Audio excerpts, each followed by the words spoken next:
सभी दर्शकों को मेरा नमस्कार। मैं अजय वीर आप सभी का अपने YouTube channel easy chemistry by Ajay Veer में एक बार फिर हार्दिक स्वागत करता हूं। आज की क्लास में हम लोग यूनिट 2 एटॉमिक स्ट्रक्चर, जिसे हिंदी में परमाणु संरचना कहते हैं, के एक बहुत ही महत्वपूर्ण टॉपिक का अध्ययन करने जा रहे हैं, जिसका नाम है पॉली एक्सक्लूजन प्रिंसिपल या पॉली का अपवर्जन सिद्धांत।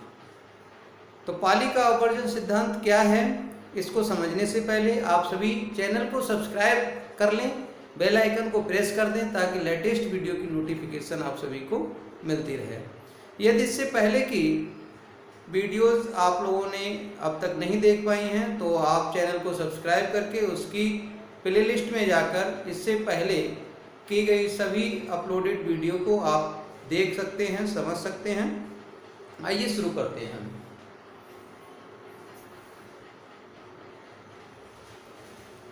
पॉली अपवर्जन सिद्धांत क्या है, इसको समझ लीजिए। पॉली वैज्ञानिक थे, इन्होंने बताया था कि किसी परमाणु में किन्हीं दो इलेक्ट्रॉनों की चारों क्वांटम संख्याओं का मान समान नहीं हो सकता यदि उनकी मुख्य क्वांटम संख्या, द्विगेंसी क्वांटम संख्या, चुंबकीय क्वांटम संख्याएं समान हैं तो चक्रण क्वांटम संख्या अवश्य ही भिन्न होगी। एक बार फिर समझ लीजिए, इन्होंने बताया था कि किसी परमाणु में किन्हीं दो इलेक्ट्रॉनों की चारों क्वांटम संख्याएं समान नहीं हो सकती यदि उनकी मुख्य क्वांटम संख्या, द्विगेंसी क्वांटम संख्या और चुंबकीय क्वांटम संख्याएं समान हैं तो चक्रण क्वांटम संख्याएं अवश्य ही भिन्न होंगी। इसे एग्जाम्पल के थ्रू समझ लेते हैं।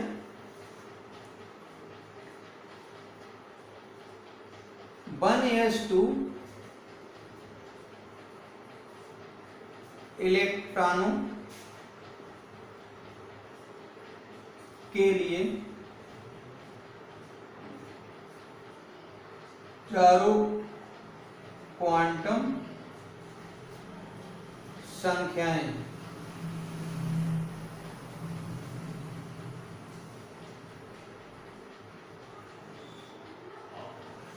वन एस पहली कोर्स या सब कोर्स, उसमें दो इलेक्ट्रॉन, तो दोनों इलेक्ट्रॉन के लिए यहाँ पर क्वांटम संख्याएं लिख लेंगे। तो देखिए क्वांटम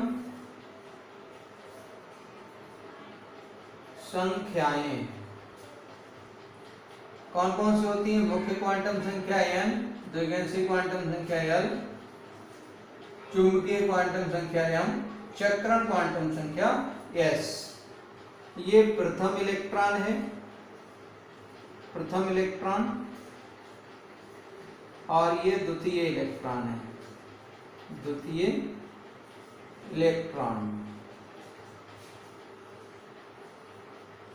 तो देखिए प्रथम इलेक्ट्रॉन, द्वितीय इलेक्ट्रॉन के लिए सभी क्वांटम संख्याओं के मान इस तरह से समझ लीजिए। पहली कोस है इसलिए n का मान दोनों के लिए 1 होगा। यह उपकोष के लिए l का मान क्या होगा, इसको समझ लीजिए। क्वांटम संख्याओं में हमने बताया था कि s, p, d और f उपकोष के लिए l के मान, ये उपकोष है और l के मान हो जाएंगे 0, 1, 2 और 3। तो s उपकोष है, s उपकोष के लिए 0 मान होगा, दोनों इलेक्ट्रॉनों के लिए मान होगा ये। अब यम क्या बताती है? चुंबकीय क्वांटम संख्या कक्षक की संख्या को बताती है। तो कक्षक इसमें 1s में कौन सी होगी? एक ही कक्षक होगी, उसमें दो इलेक्ट्रॉन हैं और l बराबर, देखिए यदि l बराबर 0 तो m बराबर होता है -0, 0, प्लस 0, ये बराबर हो जाएगा 0। तो m का मान इसके लिए 0 आएगा। तो दोनों इलेक्ट्रॉनों के लिए 0 है, इसलिए दोनों के लिए 0 लिख देते हैं। अब देखिए, मुख्य क्वांटम संख्या, द्विघांसी क्वांटम संख्या और चुंबकीय क्वांटम संख्या के मान दोनों इलेक्ट्रॉनों के लिए समान हैं। फिर भी चक्रण क्वांटम संख्या के लिए दोनों इलेक्ट्रॉनों के मान अलग अलग होंगे। देखिए,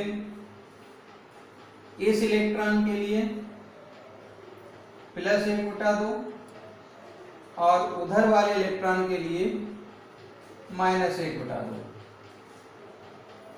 इसका मतलब क्या है कि कोई भी कक्षक है तो उसमें दो इलेक्ट्रॉन दो तरह से मोशन करते हैं, एक क्लॉकवाइज डायरेक्शन में और दूसरा एंटी क्लॉकवाइज डायरेक्शन में।